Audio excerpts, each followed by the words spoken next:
Assalamualaikum warahmatullahi wabarakatuh. Kita lanjut lagi pelajaran bahasa Sunda kita.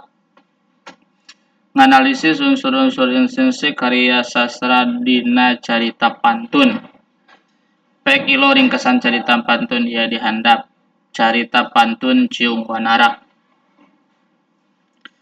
Langsung saja, cerita ini akan Bapak terjemahkan. Kalian simak baik-baik setiap teksnya.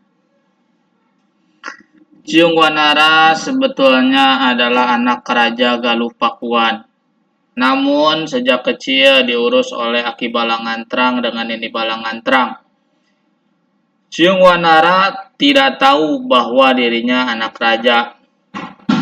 Disangkanya ibu dan bapaknya adalah nenek dan kakek Balangantrang saja.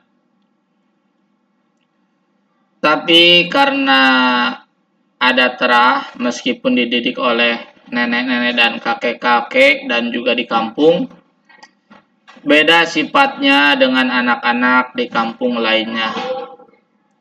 Masih kecil sudah menguasai berbagai jenis ilmu yang biasanya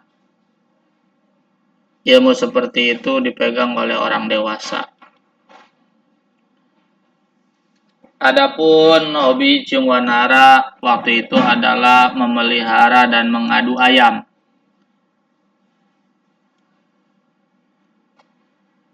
Sehingga ketika mendengar berita bahwa Raja Galuh Pakuan juga senang adu ayam, cita-cita Ciung Wanara ingin mengalahkan ayam milik raja.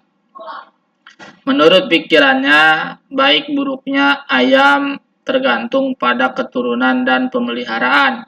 Meskipun ayam raja, kalau keturunannya jelek atau pemeliharaannya tidak bagus, bisa mengalahkan ayamnya.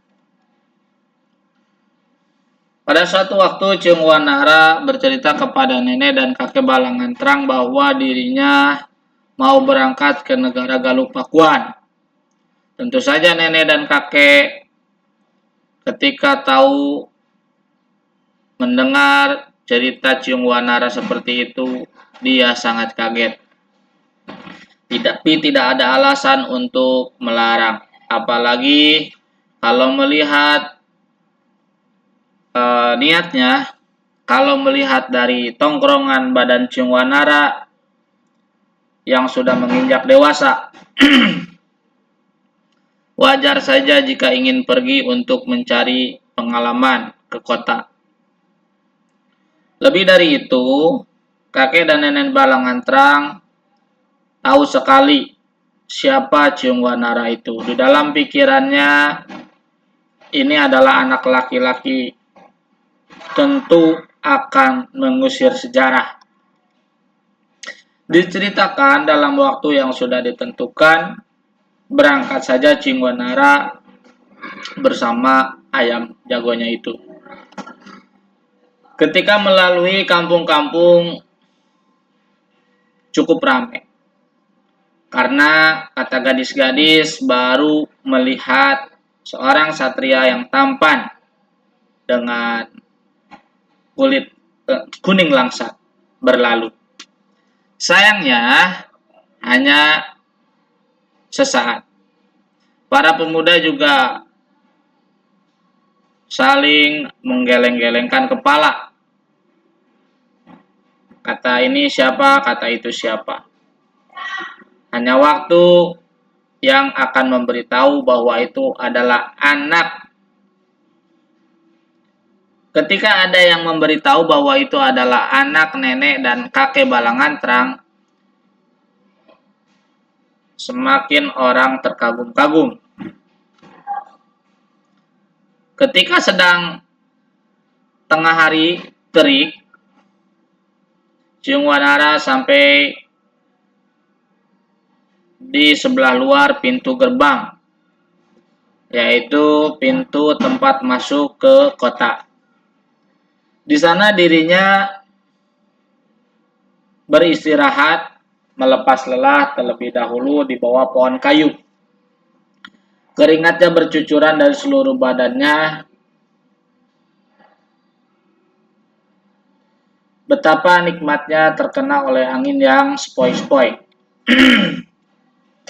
Sambil duduk dirinya melihat pintu gerbang yang dijaga oleh dua orang yang tinggi besar sambil membawa tombak juga menyoren golok panjang.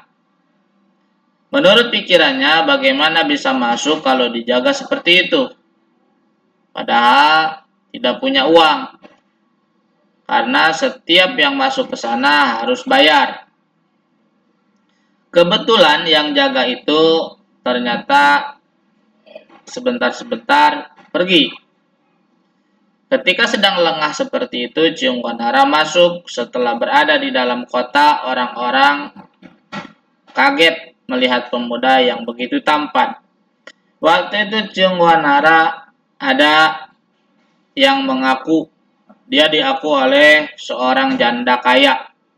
Ketika ditanya nama dan kampung, Ciung Wanara menjawab terus terang, "Ujang, kesini mau apa?" Nyai janda itu bertanya kembali, "Mau adu ayam dengan miliknya Kangjeng Raja," jawabnya tenang. "Ih, Ujang, ini terlalu gegabah. Punya apa kalau mau tanding ayam dengan punya raja? Punya apa taruhannya?" "Ada aja. Sekarang jangan dengan punya raja, dengan punya bibi aja dulu, karena bibi juga punya kalau ayam adu. Silakan, tapi kalau sama bibi tidak ada taruhannya." Diceritakan langsung saja ayam Ciung Wanara diadukan dengan ayam Nyai Janda Kaya. Hanya satu kali pukulan ayam Nyi Janda tergelepar. Orang-orang yang menyaksikan ramai bersorak. Ada juga yang bicara, "Saya heran, ayam botak begitu bisa menang." Besoknya Ciung Wanara keluar dari tempat peristirahatannya, yaitu rumah Nyai Janda itu. Ketika main ke alun-alun, tiba-tiba lewat Pati Purawesi dan Pura Gading Bebenteng sebagai penjaga negara Galuh Pakuan. Mereka berdua berangkat bersama. Zaman itu, jika ada pejabat yang berlalu, orang-orang yang melihat harus bersimpuh dan tertunduk. Jika tidak demikian, dianggap tidak sopan, pasti akan mendapat hukuman.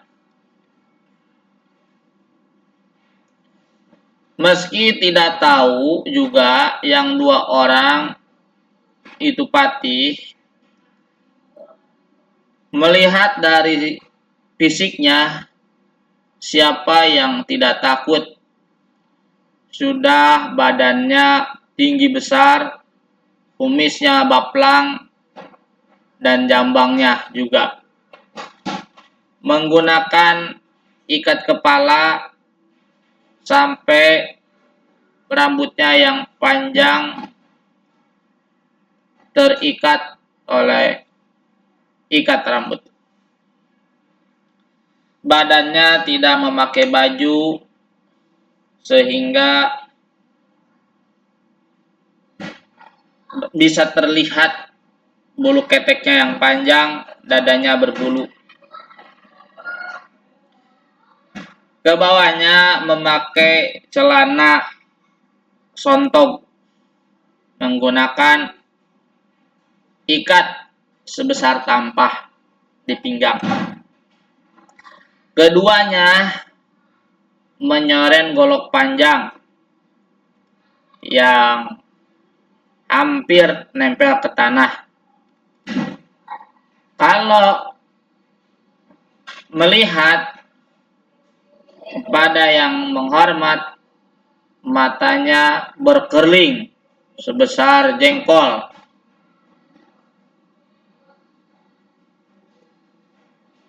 seperti mau menggigit saja. Sementara Ciung Wanara ada yang memberitahu bahwa itu adalah Patih. Justru dia malah menghampiri. Tidak tahu begitunya, apakah itu karena didikan kakek dan nenek Balangantrang yang mengajarkan hakikat orang mat tidak ada bedanya. Karena semua adalah ciptaan yang Maha Kuasa.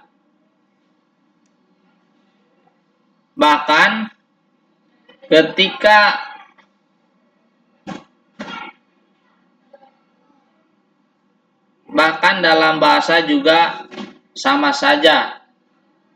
Tidak ada adab, tidak ada kasar. Atau karena berani menghampiri Patih sebagai bawaan sifatnya yang tenang. Tapi yang pasti karena berkah didikan dan sifat. Ketika Ciung Wanara menghampiri kepada Patih, pakaiannya bukan yang biasa tapi diganti oleh pakaian yang jelek. Bahkan tidak memakai baju. Perutnya sengaja dibuncit-buncitkan, mukanya cemong, disimpan tanah-tanah lumpur. Ketika bersalaman kepada Patih, yang dihampiri bertanya dengan suara yang keras dan parau. Mau apa kamu, anak buncit, menghampiri kami? Kata Ciung Wanara dengan rileksnya, dia mengatakan ingin mengadu ayam dengan Kangjeng Patih. Wah, kamu berani ya. Punya ayam botak seperti itu berani mengadu dengan punya saya. Sekali pukul ayam kamu mati. Patih Purawesi berkata seperti itu sambil marah karena merasa dihina oleh anak buncit itu. Mencoba saja, kata anak buncit itu. Boleh, tapi apa taruhannya? Kata Patih Puragading. Tidak punya, karena saya tidak biasa taruhan, kata anak buncit itu. Kamu, kata Patih Purawesi, begini saja, kalau ayam kamu kalah, kamu akan kita pukul 10 kali oleh gada ini. Berani? Berani. Tapi kalau ayam Patih yang kalah, apa taruhannya? Tidak akan kalah ayam saya. Iya, ini seandainya, kata anak buncit itu. Kamu oleh kita akan dikasih uang seikat uang, kata Patih Purawesi. Sudah membuat perjanjian seperti itu, Patih Purawesi dan Patih Puragading mengiyahkan. Dia memanggil pengawal membawa ayam miliknya yang paling bagus. Anak buncit itu diajak ke tempat adu ayam. Di sana yang menyaksikan sudah banyak. Orang begitu banyak, tidak ada seorang pun yang meyakinkan bahwa ayamnya akan menang. Ayam anak buncit itu akan menang. Ayam Patih Purawesi kemudian dimasukkan ke pekalangan. Ketika masuk, Orang-orang yang menonton semua bersorak. Ayam tinggi besar, bulunya bening sebagai tanda matang dalam pemeliharaan. Cenggernya sumpel, ekornya panjang, tajinya tajam, panjangnya kira-kira 1 telunjuk. Ketika turun ke tempat pekalangan, kemudian dia mencakar-cakar dan berkokok. Melihat ayam laganya seperti itu, Pati Purawesi tersenyum. Silakan buncir, masukkan ayam kamu. Ayam botak kemudian oleh si buncir ditiup kepalanya, setelah itu dilempar ke pekalangan. Ketika masuk, diduga oleh ayam Pati Purawesi, ayam botak itu menghindar. Tiba-tiba dia ada di belakang si Jelug. Si Jelug ini mungkin ayamnya Patih Purawesi. Dipatuk kepala ayam Patih Purawesi, kemudian ditendang. Tidak sampai 2 kali, ayam Patih Purawesi tergeletak, tidak bangun lagi. Akhirnya yang menonton bersorak-sorai. Sampai di sini dulu. Kita akhiri dengan berhamdalah. Alhamdulillahirabbil alamin.